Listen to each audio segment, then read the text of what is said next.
Salut EB7, comment allez-vous? Notre leçon pour aujourd'hui, suite du chapitre 4, est à gazeux.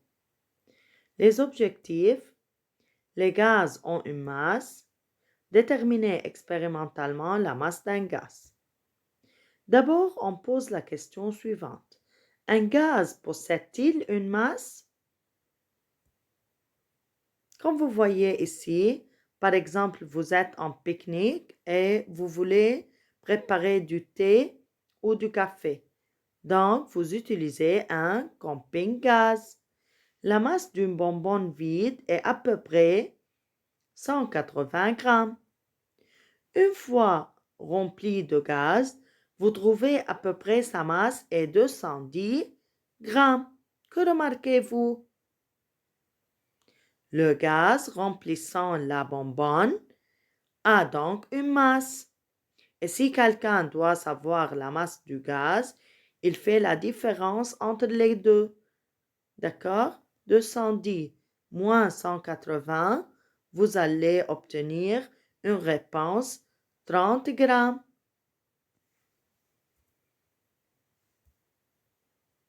Maintenant, à la maison, vous utilisez le réchaud auquel est associée une bonbonne de gaz. Oui, plus grande que celle du camping-gaz. Une fois vide, sa masse est de 12 kg. Quand elle est remplie de gaz, sa masse devient 22 kg. Donc, la masse du gaz qui remplit la bonbonne est alors de 10 kg. Bien sûr, on écrit la conclusion ici que le gaz possède une masse.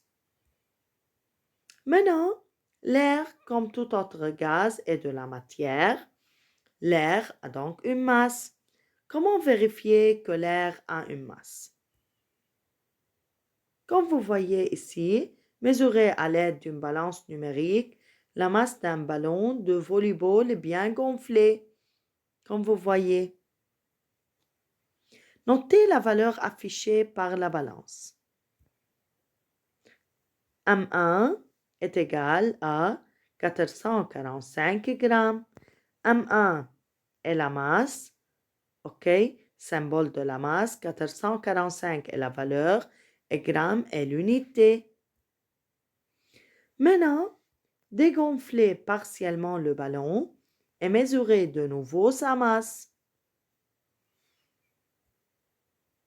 M2 est égal à 439 grammes. À votre avis, la balance affiche-t-elle la même valeur? Bien sûr, non. Que remarquez-vous?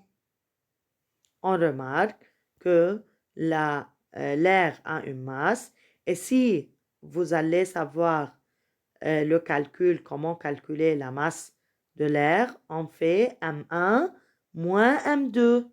D'accord? Yani la masse du ballon bien gonflé moins la masse du ballon dégonflé. Maintenant, recommencez l'expérience en remplaçant l'air par du gaz butane comme indique la figure ici. Le gaz butane a-t-il donc une masse? Bien sûr, le gaz butane a une masse. Application numéro 1. Je dois expliquer cette figure.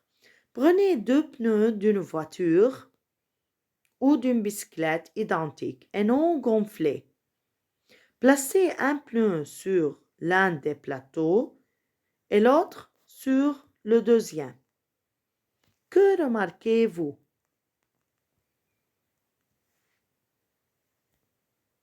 Bien sûr, l'équilibre est établi. Maintenant, gonflez l'un d'eux à l'aide d'une pompe à air et fermez l'orifice. Remettez le pneu gonflé sur le plateau. Que remarquez maintenant? Est-ce que l'aiguille se déplace? Bien sûr. Est-ce que les deux pneus ont la même masse? Non. Le pneu gonflé a une masse plus grande que celle du pneu non gonflé. Donc, que remarquez-vous? On remarque que l'air, comme tous les autres gaz, possède une masse. والdevoir Battle Cognier PDF. Merci pour votre attention.